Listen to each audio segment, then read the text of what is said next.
এই ছোট্ট ভাই ব্রাদার, কি অবস্থা সবার? আশা করি সবাই ভালো আছো। অঙ্কের ভয় এবার হবে জয়, তাই তো আবারও চলে আসলাম তোমাদের ষষ্ঠ শ্রেণীর আরও একটি অঙ্ক নিয়ে। পৃষ্ঠা নাম্বার যদি 38 থেকে 44 আমরা লক্ষ্য করি, তাহলে এর মধ্যে দেখব যে দ্বিতীয় অধ্যায় আছে। দ্বিতীয় অধ্যায়ের অঙ্ক হচ্ছে অনুপাত ও শতকরা। সো অনুশীলনী ভিত্তিক অঙ্ক পাওয়ার আগে আমাদের বেশ কিছু কাজ দেওয়া আছে, ঠিক আছে? তোমরা যদি দেখো যে অধ্যায় থেকে অনুশীলনীতে যাওয়ার আগে বেশ কিছু উদাহরণ থাকে, সেই উদাহরণের মধ্যে আমাদের অঙ্ক দেওয়ার পরে আবার কিছু কাজ দেয় আমাদের, তাই না?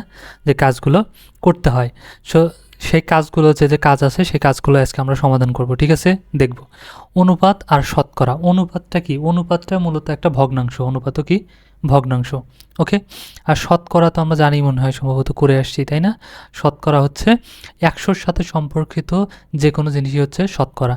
অর্থাৎ তোমাকে যদি 100-র মধ্যে কিছু নির্ণয় করতে বলে, 100-র সাথে তুলনা করতে বলে, তাহলে শতকরা। শতকরা মানেই 100, এক কথা। ওকে, ওটা আমরা শিখব বিস্তারিত যখন অঙ্কে যাই তখন। এখন দেখো, প্রথমে আছে অনুপাত ও শতকরা। তাহলে এই যে জিনিসগুলো দিছে কাজ, 40 পৃষ্ঠা যদি আমরা লক্ষ্য করি, তাহলে দেখবো যে 40 পৃষ্ঠায় একটা কাজ দেওয়া আছে আমাদের নিচের দিকে। বলছে তোমার খাতা ও বইয়ের সংখ্যার অনুপাত নির্ণয় করো। ওকে, তোমার শ্রেণীর গণিত বইয়ের দৈর্ঘ্য ও প্রস্থের অনুপাত নির্ণয় করো। তোমার শ্রেণীর টেবিলের দৈর্ঘ্য ও প্রস্থের অনুপাত নির্ণয় করো। এখানে কিন্তু আমাদের কোনো মান দিয়ে দেয় নাই, সরাসরি আমাদেরকে প্রশ্ন করছে, ঠিক আছে? মানে আমাদের মতো করে কাজ করতে বলছে। সো আমরা যদি করি, এখানে দেখো, তোমাদেরকে একটু আমি দেখাই এখানে, ঠিক আছে? এখানে দেখো, প্রথমে যদি আমরা 1 নাম্বারটা দেখি, 1 নম্বরে কি বলছে? তোমার খাতা ও বইয়ের সংখ্যার অনুপাত নির্ণয় করো। এখন বলছে আমার, তাহলে ধরি এখন আমার খাতা আছে কয়টা আমি লিখে নেব, ঠিক আছে? ধরি আমার খাতা আছে, ধরি আমার খাতা আছে কয়টি? আমি ধরলাম আমার 7টি খাতা আছে, 7টি। আমার বই আছে কয়টি? ধরলাম 11টি, ঠিক আছে? আমার খাতা আছে 7টি আর বই আছে কয়টা? 11টি। তাহলে বলছে তোমার খাতা ও বইয়ের সংখ্যার অনুপাত। তাহলে আমার খাতা আর বইয়ের সংখ্যার অনুপাত আমি বের করবো। তাহলে সুতরাং আমার খাতা ও বইয়ের সংখ্যার অনুপাত তাহলে কত হয়ে যাবে? প্রথমে খাতা লিখছি, তাহলে খাতার সংখ্যাটা আসবে, খাতা কত? 7, এই 7। এটা হচ্ছে অনুপাত চিহ্ন, ঠিক আছে? দিলাম অনুপাত। আচ্ছা, তারপরে কি আছে? বই আছে কয়টা? 11, তার মানে এখানে হচ্ছে 11। তার মানে এটাই হচ্ছে আমার খাতা ও বইয়ের সংখ্যার অনুপাত। এইটাকে কিন্তু আবার এই যে 7 অনুপাত যে আমরা 10 লিখলাম না, এটাকে কিন্তু ভাগ আকারে আবার লেখা যায় 7/11, সরি 10 লেখেনি, 11, ঠিক আছে? তো এই অনুপাতটাও মূলত একটা কি? ভাগ। ওকে, এটাকে এভাবে লেখা যায়, আবার একে 7/11 এভাবে লেখা যায়। বোঝা গেছে? এটা হচ্ছে অনুপাত চিহ্ন, অনুপাত চিহ্ন। সো আশা করি বুঝতে পারছো। এটা ছিল আমাদের কাজ। সেমভাবে এখানে বলছে তোমার শ্রেণীর গণিত বইয়ের দৈর্ঘ্য ও প্রস্থের অনুপাত নির্ণয় করো। তাহলে আমি লিখতে পারি 2 নাম্বারটা, যে আমার গণিত বইয়ের দৈর্ঘ্য, আমার গণিত বইয়ের দৈর্ঘ্য, ঠিক আছে, সমান আমি দিলাম কত? 12 সেন্টিমিটার। আর আমার গণিত বইয়ের প্রস্থ কত দিলাম? আমি দেবো, ধরো আমি দিয়ে দিলাম 7 দিলাম, 7 সেন্টিমিটার। ওকে, তাহলে এখন কি করতে বলছে? অনুপাত বের করতে বলছে, যে তোমার শ্রেণীর গণিত বইয়ের দৈর্ঘ্য প্রস্থের অনুপাত নির্ণয় করো। এখানে যে 12ই হবে 7 হবে বিষয়টা কিন্তু এমন না। মানে আমি ধরছি, ধরো আমার বইটা আমি মেপে দেখছি, এত হয়েছে, ঠিক আছে? দৈর্ঘ্য এত হয়েছে, প্রস্থ এত হয়েছে, তোমারটা তুমি মেপে দেখবা। এখানে তো আসলে মাপতেও বলে নাই আমাদের, জাস্ট একটা ধরে নিয়ে আমরা জাস্ট করবো, ঠিক আছে? আমরা বুঝতে পারছি কিনা সেই জিনিসটা আর কি। ধরো আমরা যদি চাই, আমরা মেপে নিয়ে করতে পারি, আমার বইয়ের দৈর্ঘ্য এত, গণিত বইয়ের দৈর্ঘ্য এত, প্রস্থ এত, তাহলে তাদের অনুপাত, তাদের লিখলে হবে না, সরি, এখানে অনুপাতে আবার কি করতে হবে? অবশ্যই উল্লেখ করতে হবে দৈর্ঘ্য প্রস্থর অনুপাত, ঠিক আছে? কারণ যেটা আগে আসে সেটা আগে লিখতে হয়। তাহলে গণিত বইয়ের দৈর্ঘ্য ও প্রস্থের অনুপাত। তাহলে দৈর্ঘ্য আগে এসে, তাহলে দৈর্ঘ্য কত? 12, অনুপাত প্রস্থ কত? 7। এটাই অ্যান্সার। যদি এইটাই খালি উল্টায় দেয় যে গণিত বইয়ের প্রস্থ ও দৈর্ঘ্যের অনুপাত কত। যদি এইটাই আমাদের আবার বলতো যে প্রস্থ ও দৈর্ঘ্যের অনুপাত কত, তখন কী হয়ে যেত, তখন প্রস্থ আগে আসতো, এই নাম যার আগে থাকবে সে আগে আসবে, তারপরে যে থাকবে সে পরে আসবে। তাহলে আগে দৈর্ঘ্য হয়েছে, তাহলে দৈর্ঘ্য কত 7, এই 7, তারপরে অনুপাত, তারপরে দৈর্ঘ্য কত, দৈর্ঘ্য 12, তারপরে তো 12। ঠিক আছে, সো অনুপাতে এই জিনিসটা খুবই ইম্পর্টেন্ট। আগে দেখবো লেখা, যে নাম আগে লেখা আসবে তার সংখ্যাটাও এই অনুপাতের ক্ষেত্রে প্রথমে বসবে। ঠিক আছে, যার নাম পরে বসবে অনুপাতের পরেও তার সংখ্যাও পরে বসবে। ওকে, এটা কিন্তু খুবই ইম্পর্টেন্ট, আমাদের লাগবে অঙ্ক যখন শুরু করব তখন কিন্তু এই জিনিসটা লাগবে। এই জিনিস দেখেই কিন্তু আমাদের অঙ্ক হয়ে যাবে। সো আশা করি বুঝতে পারছো। এখন যদি আমরা 3 নম্বরটা দেখি, এখানে কি বলছে, তোমার শ্রেণীর টেবিলের দৈর্ঘ্য প্রস্থের অনুপাত নির্ণয় করো। একদম সেম জিনিস। ঠিক আছে, 3 নম্বর সেম জিনিস, আমার টেবিলের দৈর্ঘ্য দেবো এত, প্রস্থ দেবো এত, তারপরে কি বলছে, দৈর্ঘ্য প্রস্থের অনুপাত। হ্যাঁ, তাহলে আগে লিখে নেব, আমার টেবিলের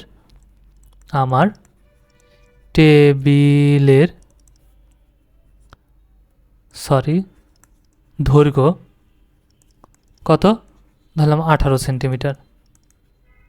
ওকে, কি লিখছে আর, আচ্ছা, আমার টেবিলের আমি দিলাম প্রস্থ কত, 13 সেন্টিমিটার। ঠিক আছে, তাহলে কত হয়ে যাবে, আমার টেবিলের দৈর্ঘ্য প্রস্থের অনুপাত, আমার টেবিলের দৈর্ঘ্য ও প্রস্থের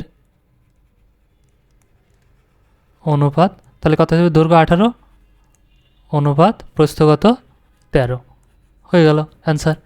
সো যে কাজটা দিয়েছিল আমাদের একদম ইজি, কিন্তু একদম বেসিক লেভেলের। ঠিক আছে, জিনিস জাস্ট আমরা কতটুকু বুঝতে পারছি শুরুতে সেই জিনিসটা জানার জন্য জাস্ট আমাদের দিছে। ওকে, তারপরে যদি আমরা চলে যাই আমাদের বইয়ের 43 পেজটায়। ঠিক আছে, তুমি যদি 43 পেজ বের করো তাহলে দেখবে যে ওইখানে আবার আর একটা কাজ দেওয়া আছে, এই যে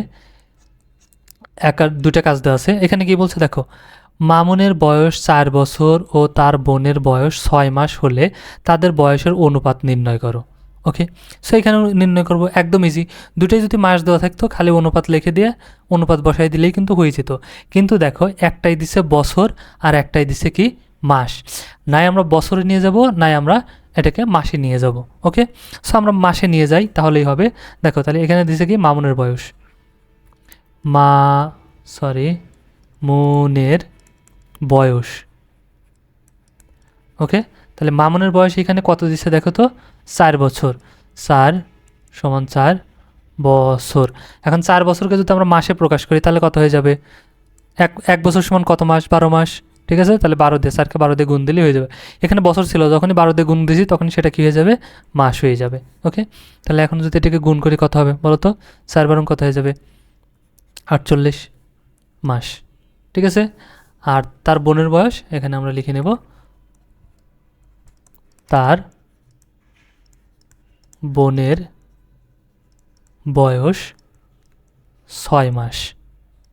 ওকে, তাহলে বলছে তাদের বয়সের অনুপাত। ঠিক আছে, তাহলে আমরা এখানে লিখতে পারি মামুন ও তার বোনের বয়সের অনুপাত, মামুন ও তার বোনের বয়সের অনুপাত কত হবে, মামুনের 48। ঠিক আছে, অনুপাত তার বোনের 6।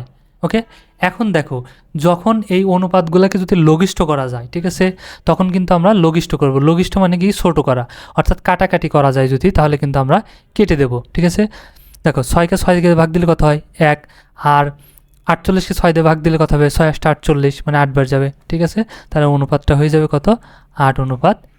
অর্থাৎ লঘিষ্ঠ করা গেলে কিন্তু অবশ্যই লঘিষ্ঠ করতে হবে। ঠিক আছে, এর আগে আমরা লঘিষ্ঠ করিনি এই যে অঙ্কগুলোতে, কারণ এগুলোতে করা যাচ্ছে না। ঠিক আছে, 7/11 এগুলোকে লঘিষ্ঠ করা যায় না। অর্থাৎ ভাগ দিলে উভয় পাশেকে একই সংখ্যা দিয়ে ভাগ দিতে হবে। ঠিক আছে, 12কে যেমন 6 দিয়ে ভাগ দেওয়া যায়, 7কে তো ভাগ দেওয়া যায় না, 12কে 2 দিয়ে ভাগ দেওয়া যায়, কিন্তু 7কে তো দেওয়া যায় না, তাই না? এই জন্য আমরা দেব না। অর্থাৎ উভয় সংখ্যাকে একই সংখ্যাতে যদি ভাগ করা যায়, লঘিষ্ঠ করা। ঠিক আছে, যেমন 18 13 একেও কাটা যায় না, এই জন্য কাটিনি। কিন্তু এখানে কিন্তু লঘিষ্ঠ করা যাচ্ছে। সো লঘিষ্ঠ করা গেলে অবশ্যই লঘিষ্ঠ করে দিতে হবে, ছোটো করে দিতে হবে। ওকে, সো এটাই হচ্ছে অনুপাত। তারপরে দেখো 2 নম্বরে কি বলছে, সজল ও সুজনের উচ্চতা যথাক্রমে 1 মিটার 75 সেন্টিমিটার ও 1 মিটার 50 সেন্টিমিটার হলে তাদের উচ্চতার অনুপাত নির্ণয় করো। তাহলে প্রথমে সজল বলছে, তার মানে এইটা সজলের 1 মিটার 75 সেন্টিমিটার সজলের। পরে সুজন বলছে, তার মানে এইটা 1 মিটার 50 সেন্টিমিটার, এটা কার? সুজনের। ওকে, তাহলে তাদের উচ্চতার অনুপাত বের করো। এখানে দুইটা এককে আছে, মিটার আছে, সেন্টিমিটার আছে। আমরা এভাবেও রেখে দিতে পারি সরাসরি অঙ্ক না করে। আবার আমাদের জাস্ট অঙ্ক একটু করার জন্য, স্পেসিফিকভাবে করার জন্য আমরা কি করব, এখানে দেখো আগে একটা এককে নিয়ে যাব, ঠিক আছে? তাহলে সজলের উচ্চতা আগে লিখি আমরা, চলো। দেখো এখানে 2 নম্বর অঙ্কটা যদি বলি, তাহলে সজলের উচ্চতা, সজলের উচ্চতা এখানে আমাদের কত দেওয়া আছে? 1 মিটার আর 75 সেন্টিমিটার, না? হ্যাঁ, 1 মিটার 75 সেন্টিমিটার, 75 সেন্টিমিটার। তাহলে দেখা আমরা জানি 1 মিটার সমান কত সেন্টিমিটার? 100 সেন্টিমিটার, তাই না?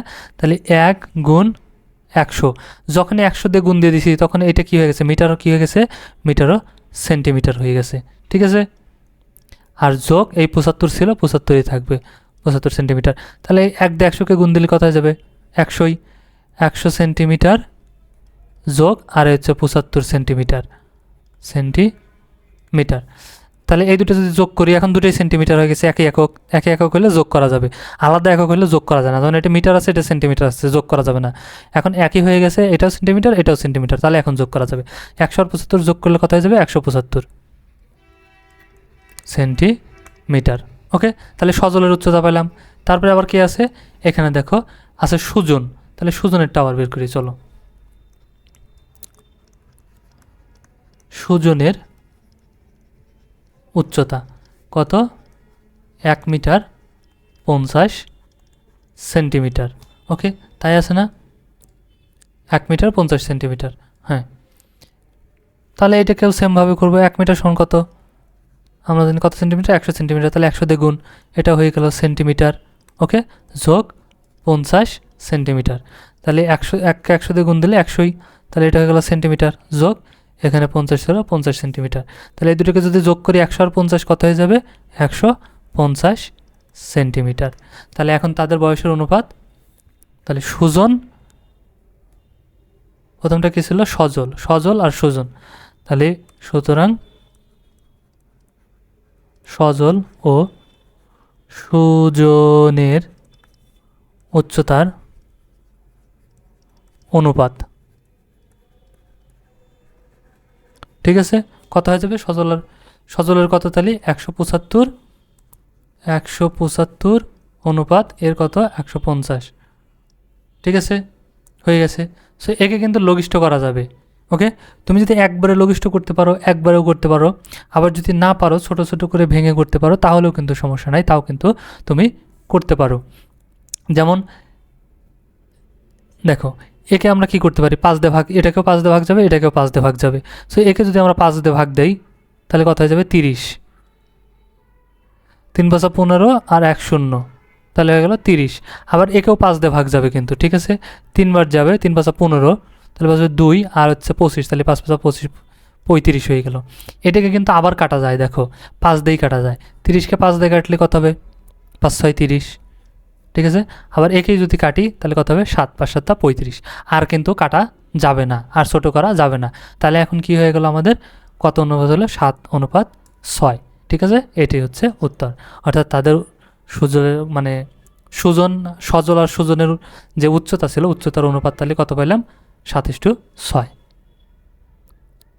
বোঝা গেছে? এটা কিন্তু সেন্টিমিটার, যেহেতু আমরা মান নিয়ে এসেছি সেন্টিমিটারে, এটা আমরা সেন্টিমিটার লিখে দেবো, সেন্টিমিটার। ইজি না? একদম ইজি কিন্তু। তারপর যদি আমরা 44 নম্বর পেজটা একটু লক্ষ্য করি, তাহলে দেখবো যে এখানে কাজ দেওয়া আছে 5টা, ঠিক আছে? ভয় পাওয়ার কোনো দরকার নাই, এই কাজগুলো আরও একদম ছোটো, দেখো একদম ইজি, মুখে মুখেই করে ফেলতে পারবো। 4 নম্বর এখানে বলছে 4:9 অনুপাতটিকে ব্যস্ত অনুপাতে প্রকাশ করো। ব্যস্ত অনুপাতে প্রকাশ করা একদম ইজি। ব্যস্ত অনুপাত মানে কি? এই অনুপাতের দুইটা রাশি থাকে, ধরো এই যে আমরা শিখতেছি না, এটা অনুপাত। যেমন মনে করো এখানে 8 অনুপাত আমরা বললাম 9, তাই না? এর কয়টা রাশি? দুইটা রাশি, এই একটা রাশি আর এই একটা রাশি। এই প্রথমটাকে বলে পূর্ব রাশি, আর পরেরটাকে বলে উত্তর রাশি। এই জিনিসটা মনে রাখবা, ঠিক আছে? অনুপাতের প্রথমটাকে বলে কি? পূর্ব রাশি, আর পরেরটাকে কি বলে? উত্তর রাশি, ঠিক আছে? আচ্ছা, যদি তাই হয় তাহলে দেখো এখানে বলছে 4:9 অনুপাতটিকে ব্যস্ত অনুপাতে প্রকাশ করো। ব্যস্ত অনুপাতে প্রকাশ করা একদম ইজি। কিভাবে ইজি? খালি পূর্ব পদ উত্তর পদ হয়ে যাবে আর উত্তর পদ পূর্ব পদ হয়ে যাবে, মানে পাল্টে যাবে। 4:9 আছে না, তাহলে আগে এখানে আমরা যদি ব্যস্ত করি, এইটাকেই কি করি, ব্যস্ত অনুপাতে প্রকাশ করি, তাহলে কত হয়ে যাবে, আমাদের 9 আসবে আগে, তারপরে অনুপাত, তারপরে 4। বুঝা গেছে? মানে এই যে এটা 4 আগে আছে, 4:9, কিন্তু ব্যস্ত করলে উল্টে যাবে, এটা হয়ে যাবে আগে আর এটা হয়ে যাবে পরে। ঠিক আছে, এই যে 9 আগে পরে। সেমভাবে এটাকে যদি আমরা ব্যস্ত করি তাহলে কত হবে বলো তো? উত্তর আসবে সামনে, সামনে চলে আসবে, মানে 9 আসবে সামনে আর পূর্ব চলে যাবে পিছনে। তাহলে এই অনুপাতটার ব্যস্ত অনুপাত হলো এটা। ব্যস্ত মানে কি, খালি পাল্টায় দেওয়া, উল্টায় দেওয়া। ওকে, বোঝা গেছে না? একদম ইজি, আশা করি মনে থাকবে। তারপরে দেখো, নিচের অনুপাতগুলোর পূর্ব রাশি ও উত্তর রাশি নির্ণয় করো। পূর্ব রাশি আর উত্তর রাশি নির্ণয় করতে বলছে, এটা কি কঠিন কিছু বলো তো? ক নাম্বার দিয়ে আমরা এই যে ক নাম্বার দিয়ে কী লিখব, ক নাম্বারের এখানে লিখব পূর্ব রাশি, পূর্ব রাশি। তাহলে পূর্ব রাশি কত বলো তো? এখানে 4 আর 11 আছে, এই দুটোর মধ্যে পূর্ব রাশি কত, কোনটা? আগে যেটা থাকে সেটা পূর্ব রাশি, পরেরটা উত্তর রাশি। তাহলে পূর্ব রাশি 4, আর এখানে আমরা লিখব উত্তর রাশি কত আছে, 11। সেমভাবে সবগুলো এইভাবে লিখে নেব। ঠিক আছে, খ নাম্বারে গিয়ে ওইভাবে লিখব পূর্ব রাশি 7, উত্তর রাশি 5। এখানেও গিয়ে গ নাম্বার দিয়ে পূর্ব রাশি 19, উত্তর রাশি 21। এই যে এইভাবে। বোঝা গেছে নিশ্চয়ই, তাই না? একদম ইজি কিন্তু। তারপর যদি 3 নাম্বারটা আমরা দেখি, এখানে কি বলছে দেখো, নিম্নের অনুপাতগুলোর মধ্যে কোনটি একক অনুপাত, সেটা আমাদের বের করতে বলছে। একক অনুপাত, একক অনুপাত কি? একক অনুপাত মানে প্রথমে পূর্ব রাশি আর উত্তর রাশি সমান, পূর্ব রাশি আর উত্তর রাশি কী হবে, সমান হবে। ঠিক আছে, বা এক হবে, শুধুমাত্র এক অনুপাত 1 হবে অথবা সমান হবে, তবেই সেটা কি হবে, একক অনুপাত হবে। একদম ইজি। দেখো এটা আছে 2 আর 5, 1 না কিন্তু, বা একে লঘিষ্ঠ করলেও 1 আর 1 হবে না। এটাকে লঘিষ্ঠ করলে কি 1 আর 1 হয়? একে তো কাটাই যায় না, তার মানে এটা হবে না। খ নম্বর যদি দেখি 5 আর 7, এটাকেও কিন্তু কাটা যাবে না, 1 অনুপাত হবে না, তাহলে এটাও না। এটা যদি দেখি 11, তাহলে দেখো 11কে যদি 11 দিয়ে ভাগ দেই 1 হয়, 11কে যদি 11 দিয়ে ভাগ দেই তাহলে 1 হয়, তাহলে কত হয়ে গেলে 1:1। অর্থাৎ লঘিষ্ঠ করার পর যদি 1:1 হয় তবে সেটাকে একক অনুপাত বলে। তাহলে এখানে বলছিল নিম্নের অনুপাতগুলোর মধ্যে কোনটি একক অনুপাত, তাহলে দেখলাম এই যে এইটা। ঠিক আছে, একক অনুপাত চেনার সহজ মাধ্যম কি, অঙ্ক না করেও জাস্ট দেখবো যদি এই 1:1 থাকে তাহলে একক অনুপাত, আর যদি একই সংখ্যা থাকে, এই 1 না থেকে যদি একই সংখ্যা থাকে, যেমন মনে করো 8:8, এটাও একক অনুপাত। মনে করো 12:12, এটাও একক অনুপাত। ঠিক আছে, মনে করো 20:20, এটাও একক অনুপাত। অর্থাৎ পূর্ব রাশি আর উত্তর রাশি সমান হলেই তাকে কী বলে, একক অনুপাত বলে, সোজা কথা। ওকে, আচ্ছা, তারপরটাতে কি বলছে, 4 নম্বরটা যদি আমরা দেখি, দেখো নিম্নের অনুপাতগুলোকে লঘু ও গরু অনুপাতে ভাগ করো। ঠিক আছে, এই যে অনুপাত আছে ক, খ, গ, ঘ, একে আমাদের কি করতে হবে, লঘু করতে হবে আর গুরু করতে হবে। এখন এই দুটা শব্দের আমরা মানে যদি জানি তাহলে তুমি নিজেই পারবা করতে। ঠিক আছে, লঘু মানে ছোট আর গুরু মানে বড়। ঠিক আছে, গুরু মানে কি, একজন গুরু আমরা কাকে বলি বলো তো? মানে যে অনেক বড়, বা আমাদের শিক্ষক, হ্যাঁ, বা আমাদের জ্ঞান দেয়, তাদেরকে আমরা কি বলি, গুরু বলি না? সেই গুরু। ঠিক আছে, গুরু মানে তার মানে কি, বড়। তাহলে গুরু অনুপাত কোনগুলো হবে, যেই অনুপাতের পূর্ব রাশি বড়, যেই অনুপাতের পূর্ব রাশি বড়। তাহলে গুরু অনুপাতগুলো আমরা লিখতে পারি গুরু অনুপাত, অনুপাত। তাহলে এখানে দেখো তো গুরু অনুপাত কোনটা, গুরু অনুপাত কোনগুলো, যেগুলোর পূর্ব রাশি বড়, মানে প্রথমটা বড় পরেরটা ছোট। ঠিক আছে, এটা যদি দেখি পূর্ব রাশি ছোট কিন্তু উত্তর রাশি বড়, তাহলে এটা গুরু হবে না। এটা 7 বড় কিন্তু প্রথমটাই ছোট পরেরটা বড়, তার মানে এটাও হবে না। এখানে দেখো এটা 25 বড় 13 ছোট, তাই না? মানে পূর্বটাই বড় আর উত্তরটা ছোট, তার মানে এইটা হবে। তাহলে এখানে আমরা লিখব গ নাম্বার 25:13। আর কত আছে দেখো তো, আরও আছে এই যে 27:7, পূর্বটা বড় পরেরটা ছোট, মানে আগে বড় যার আছে সেটাই হচ্ছে গুরু। ঠিক আছে, তাহলে 27:7। তারপরে দেখো, তাহলে গেল সেমভাবে আমরা লিখে দেব লঘু, লঘু অনুপাত। লঘু কি, তার সেম উল্টাটা, প্রথমে ছোট পরেরটা বড়। ঠিক আছে, মানে পূর্ব রাশি ছোট আর উত্তর রাশি বড়। তাহলে এইটা ছোট দেখো 13, পরেরটা বড়, তার মানে এইটা হয়ে যাবে ক নাম্বার 13:19। আর কত আছে, এই যে এখানে 7:12, 7:12, অর্থাৎ প্রথমটা ছোট পরেরটা বড়। বুঝা গেছে? অর্থাৎ গুরু মানে বড়, তাহলে আগে সবসময় বড় থাকবে, সে হলো গুরু। ঠিক আছে, মনে রাখার জন্য। ঠিক আছে, আচ্ছা, আর লিখতে বললে এভাবে, যে অনুপাতের পূর্ব রাশি বড় উত্তর রাশি ছোট তাকে গুরু অনুপাত বলে। আর যদি লঘু অনুপাত কাকে বলে প্রশ্ন আসে বলে লেখো, তাহলে কিভাবে লিখবো, যে অনুপাতের পূর্ব রাশি ছোট উত্তর রাশি বড় তাকে লঘু অনুপাত বলে। ওকে, আচ্ছা, এখন 5 নম্বর অঙ্কটা যদি আমরা লক্ষ্য করি, এখানে কি বলছে দেখো তো। এখানে আমাদের যে 2:3 ও 3:4 অনুপাত দ্বয়ের মিশ্র অনুপাত নির্ণয় করো। এখন দেখো, মিশ্র অনুপাত নির্ণয় করার জন্য 2 বা ততোধিক অনুপাতের প্রয়োজন পড়ে, ঠিক আছে। একটা অনুপাতকে মিশ্র অনুপাতে করা যায় না। যেমন এইখানে 5 নম্বরটা যদি আমরা লক্ষ্য করি, এখানে আছে কি 2:3, আর একটা কি আছে আমাদের 3:4, তাই না। এখানে 2টা অনুপাত আছে, এটা একটা অনুপাত, এটা একটা অনুপাত। 2টা অনুপাতের কিন্তু 2টা করে রাশি আছে। এই অনুপাতের এটা পূর্ব রাশি, এটা উত্তর রাশি। এই অনুপাতের এটা পূর্ব রাশি আর এটা উত্তর রাশি, তাই না। মিশ্র করতে হয় কি করে, প্রথম অনুপাতের পূর্ব রাশি আর তোমার এই যে পূর্ব রাশিগুলোর সাথে পূর্ব রাশির গুণ, আর কি করব, উত্তর রাশিগুলোর সাথে উত্তর রাশির গুণ করব। ওকে, তাহলে দেখো তো, এটার পূর্ব রাশি এটা, আর এটার পূর্ব রাশি কত, এইটা, তাহলে এইটার সাথে এটা গুণ করব, ঠিক আছে। পূর্ব রাশিগুলোর গুণফল,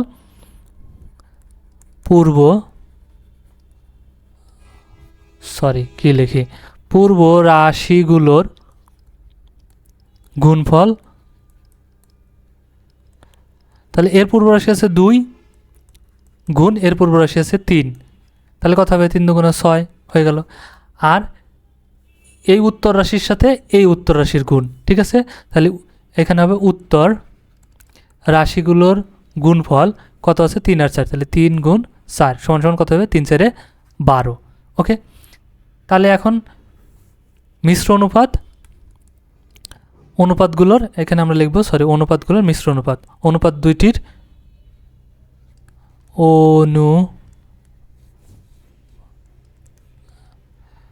আচ্ছা 1 মিনিট, অনুপাত দ্বয়ের মিশ্র অনুপাত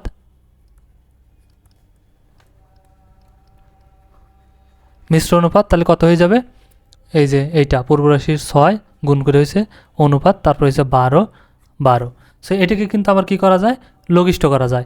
6কে 6 দিয়ে ভাগ দিলে 1, 6কে 6 দিয়ে 12কে ভাগ দিলে 2, তাহলে কত হয়ে যাবে, 1:2। তার মানে এটাই হয়ে যাবে আমাদের মিশ্র অনুপাত। ওকে, সো দ্বিতীয় অধ্যায়ের যে কাজগুলো ছিল মূলত এগুলোই ছিল, এর বাইরে আর কোনো কাজ দেওয়া নাই। এর পরের পেজে যদি আমরা চলে যাই তাহলে দেখবো যে অনুশীলনী ভিত্তিক প্রশ্ন আছে। ওকে, সো আমরা নেক্সট ক্লাস থেকে অনুশীলনীর অঙ্কগুলো করব। সো আশা করি অঙ্কগুলো বুঝতে পারছো যতটুকু বুঝাইছি। আর যদি ভালো লাগে অবশ্যই একটা লাইক দিয়ে দিও আর কমেন্ট করে জানিয়ে দিও। ওকে, আর বন্ধুদের সাথে শেয়ার করতে কিন্তু একদমই ভুলো না। দেখা হচ্ছে নেক্সট ক্লাসে, ততক্ষণ সবাই ভালো থাকো, সুস্থ থাকো, আল্লাহ হাফিজ।